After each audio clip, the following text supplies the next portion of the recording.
go. Right, ladies and gentlemen, welcome to the Thermal Take Esports Challenge for $3,000. I bring you Spanishiwa in the yellow trunks. He is playing Zerg right here on the Metalopolis, and this is a very odd version. You can see right there, supply depots at the bottom, all sorts of nonsense, versus his opponent, the one and only Six Jacks, DDE. He is in the blue trunks, and he is playing Terran. DDE with a commanding opening against Spanishiwa. Spanishiwa playing strangely straight up. Most people know Spanishiwa for his no gas, plenty of queens and plenty of spine crawler style, the Ice Fisher style, the Ice Fisher build as he calls it.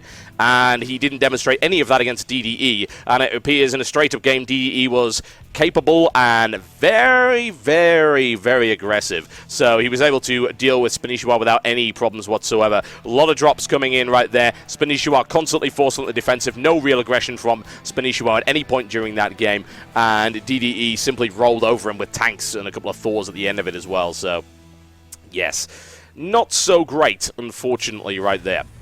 Spanishiwa has close air positions at this point, so at least he has a few ideas about what his opponent's doing and where he is. The question is, will Spanishiwa decide to go for an earlier or indeed later hatchery? We're about to find out very, very shortly right now. Looking at his count, it looks like he'll go for a hatchery on about 15 or 16 supply, which is pretty standard for him versus Terran. Nothing unusual about that. There's the barracks going down right here for DDE. Again, nothing unusual about that either. Went down on a 12 supply right there, and looking for either picking up gas or delaying it, maybe going for the second barracks. Yep, it's another 2-racks opening right here from DDE, which seems to work very, very well. There's the hatchery from Spanishiwa, and we'll see whether or not Spanishiwa decides to go for the gas or go for that early Spinecrawler approach. The Spinecrawler's Queens actually works pretty well, as far as I can tell, against this kind of aggressive opening with Marines, especially against something like a bunker rush, but Spanishiwa is playing standard at the moment, so we will see. We will see as to whether or not he decides to differentiate that at all.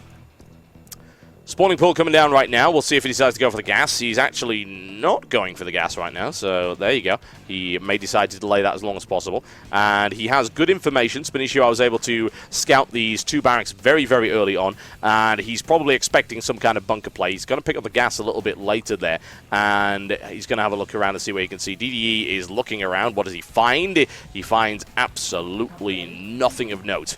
A spawning pool and an extractor later than usual, honestly. It actually went up on around 16 supply, which is a little late, but not crazy. DDE with a couple of Marines coming out right now and looking for some early pressure on Spanishiwa. And Spanishiwa perhaps looking for spine crawlers right here, waiting for the creep to spread. We're about to find out. DDE with an interesting placement of the bunker, i.e. completely out of sight of Spanishiwa and also out of range of anything remotely useful. But he might be looking to leapfrog some bunkers, and we'll see whether or not that works out for him. DDE charges up the ramp right now, and what does he find? Wow, okay, DDE pulling a large number of SCVs off the line, really going very, very aggressive with this opening. This 2 barracks approach with those, and that it looks like it's a good surround. It was reasonable anyway by Spanishiwa, then he let it slip a little bit. Gonna get hyper defensive right here with these drones, and that bunker down as well is going to cause a few problems. It's a nice little location to fall back to. A lot of SCVs thrown away in that initial attack. So we've got 14 drones to 14 SCVs right now, but there is a mule in play, so that kind of makes the difference. Now the question is, can DDE hold off these Zerglings long enough for that bunker to go up? He breaks back to his bunker, takes a good number of Zerglings out in the process, and this bunker is looking very, very dangerous. Spanishiwa's going to have to do something quite special to come back from this one, honestly. He's taking a lot of fire. He's getting hammered right here. This hatchery is under grave threat. That bunker's going up whether he likes it or not. And this contain is going to be very, very effective. Spanishiwa looks for the surround on that SCV, grabs it, no problem at all. And he is... It's still, however, in a very bad position. That hatchery is taking a lot of fire, as you can see. And I am not liking it one little bit right here. It's going under 300, and this is looking likely that he might take it down. And Spanishiwa looks for another surround, but a quick fallback to the bunker. Extremely effective play right here by DDE, who I might add is also building SCVs and an expansion in the background. So he's going to transition out of this very easily. Hatchery under 100 HP, falling rapidly. DDE making very short work of Spanishiwa right now. The hatchery's down, and that's going to prove to be a real problem. However, Spanishiwa is able to slide past his opponent and is going to get a bit aggressive. Problem is the speeding upgrade was quite late. He actually turns around, and the question is what's going to happen? Well, he's not going to be able to break through this. That's the problem. DDE is already walling off very effectively, and as a direct result of that, I'd be very concerned for Spanishiwa, who just lost an Overlord as well. DDE proving himself to be dominant against his Zerg opponent right now, who really doesn't have anything to answer it with whatsoever. And those kind of disappointed about not seeing his trademark style, well, I think we've seen just how effective the normal openings really are against the two barracks approach of DDE, who is evidently on a team that's very, very good at trading Terrans in the Korean style, as you can very clearly see. That's really to be expected. Interception coming in right here from DDE. That's a lot of damage right now, and Spanishiwa's forces driven away from his base. The question is, what is Spanishiwa even going to do right here? He's throwing out some Zerglings, but the army supply count is not in his favor. His hatchery is pretty much permanently denied as a direct result of those bunkers. He's not looking for tech. He's already taken a lot of economic damage in the process, so really I'm not entirely sure what his plan is. Factory coming down right here for DDE. Could be looking for some drop play later on if he thinks that his opponents start to wall off with spine crawlers, which inexplicably hasn't happened, so I wouldn't be concerned for him there at all.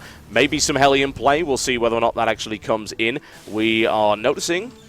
I noticed, in fact, that there was a tech lab coming down right there, so this could be for a swap potentially, or it could, of course, be for stim. We'll find out very shortly. DDE just hanging around. He doesn't really care right now, and I hardly blame him. He'll lose a Marine right there, but that's nothing really that he has to worry about. Is that another factory coming down right here?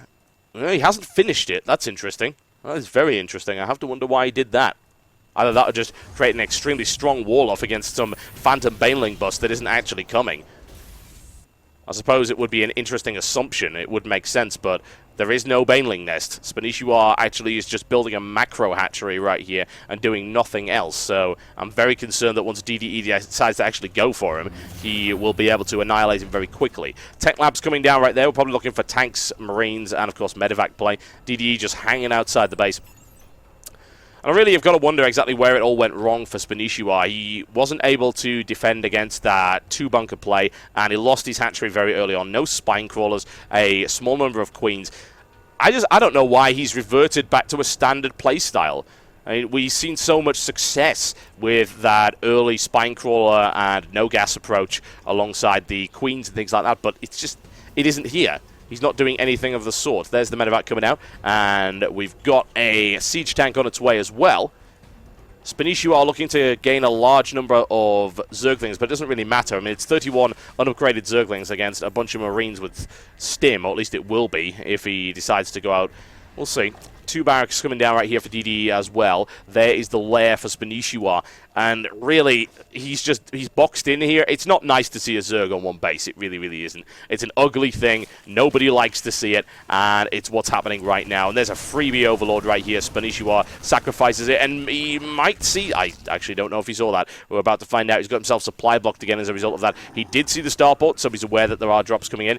Baneling nest appears to be the response for that. But DDE was kind of expecting Banelings way, way earlier than this.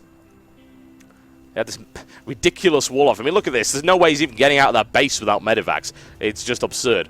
It's a bit of a mess. Orbital command is down for DDE, but you can see he's actually just using it to drop mules into his mineral line right now. He's not bothering to expand right here. He could very easily expand if he so desired. There's a quick scan up the ramp. What does he see? He knows about the Zerglings. He has to assume Banelings at this point as well. I mean, we are almost 12 minutes into the game, but that Baneling nest is not up yet. DDE just gathering his forces. He knows that he's really not under an awful lot of threat right now. The Zergling count should be able to overwhelm these two bunkers, but not without taking significant losses, unless, of course, he brings Banelings in as well, which is what he's looking to do. Centrifugal hooks upgrade coming in for him. Banelings is probably the best thing he can do right now. On one base, it would either that or be roaches, honestly, because he's not going to be building a large number of muters on only 2 gas. He hasn't even got the Spire started anyway, so more Zerglings on the way for him. Kind of surprised not to see any Nidus Worm play from Spanishiwa. Well, once again, something that he's been known for, and that would be perfect for bypassing this contain right here at the front of his base. DDE bringing in the reinforcements, and that's a large number of Zerglings on the field right now. 53 to still an army supply from DDE of 60. That's 40 Marines and 3 siege tanks. We're not seeing any upgrades either for Spanishiwa. Not a huge fan of this play. I'm really, really not. DDE is just biding his time and waiting, looking for possible drop opportunities, which could be a little bit difficult. Ventral Sax upgrade is on its way, so we are looking for some drops eventually here from Spanishiwa, who looks to go in and do some damage. Can he do it? More to the point? Charging right here, up the ramp, a quick pickup, very, very elegant there by DDE, who is not in any way concerned. Hey, there's a free Bainling, and actually 2 more thrown away right there. He takes the damn statue out, because, hey, he's just that angry. But whatever the case, Spanishiwa is not really on the good end of this engagement at all. DDE rolling out now that he finally knows exactly what his opponent's got. Plenty of tanks deployed. DDE's in a great position, and honestly, he could have probably ended this, what, 5 minutes ago, I would think. I mean, it's an army supply count of 74 to 44. Spanishiwa still trying to rebuild on one base. He's not mined out just yet, since he hasn't really been mining all that heavily here, but he's getting to the point where that's going to be a problem. Hatchery coming down right here for him as well, so he'll look to expand beyond that. But I'm interested to see what Spanishiwa can do with these Ventral Sacs, and it might be an all-or-nothing attack with a mass drop perhaps into the main base of DDE. Find out very shortly.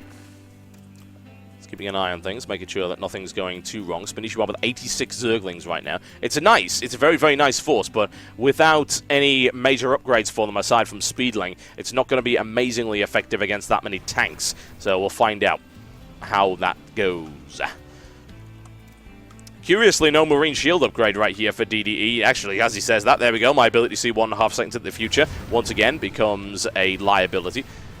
Or indeed not see 1.5 seconds into the future. Spanishiwa still sitting on a large number of Zerglings, and that's a lot of Bainlings in the back as well. Really looking for some kind of major drop play with all of his Overlords ready there.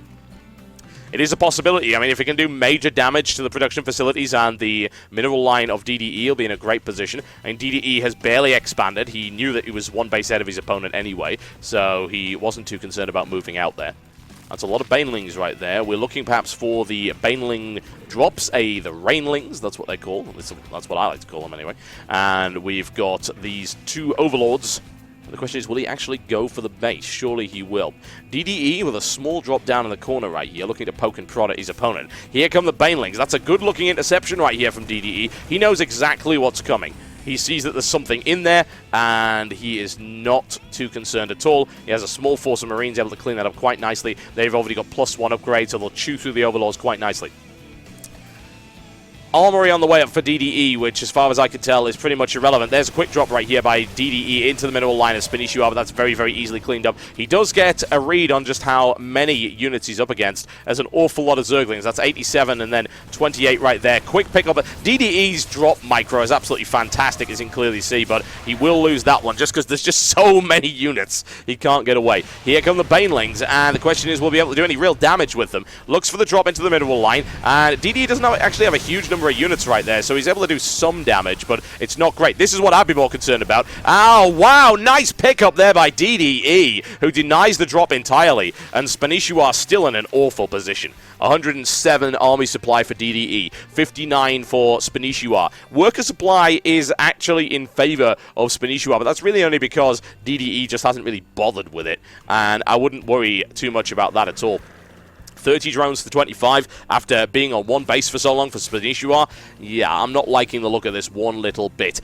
However, it could all come down to this engagement. DDE is quite nicely spread out in order to deal with these Bainling drops. And here's the charge right here into the mineral line. That's not a mineral line. That's not a mineral line. It's a tank line. My God, there's so many Bainlings coming down right now. However, DDE is holding back deliberately. GG! No damage.